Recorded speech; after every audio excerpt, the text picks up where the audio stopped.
Master Sulaiman Hossain public library শিক্ষার একটি অনন্য নাম।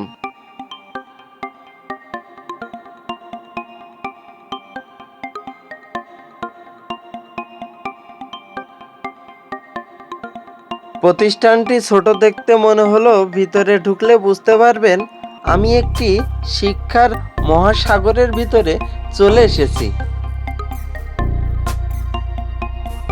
এখানে রয়েছে বিভিন্ন ধরনের বই, তার মধ্যে উল্লেখযোগ্য কুরআন শরীফ, বুখারী শরীফ, বাচ্চাদের জন্য নানান ধরনের কবিতা, আবৃত্তি, ডিকশনারি, গল্পগুচ্ছ, নাটক, উপন্যাস সহ বিভিন্ন ধরনের ছোট বড় গল্পর বইও রয়েছে এখানে। আপনারা চলে আসতে পারেন master Sulaiman Hossain public library. এটির অবস্থান দক্ষিণ কয়েরপাড়া গ্রামে অবস্থিত। এখানে দেশের সকল জাতীয় ও স্থানীয় পত্রিকা পড়ার সুব্যবস্থা রয়েছে।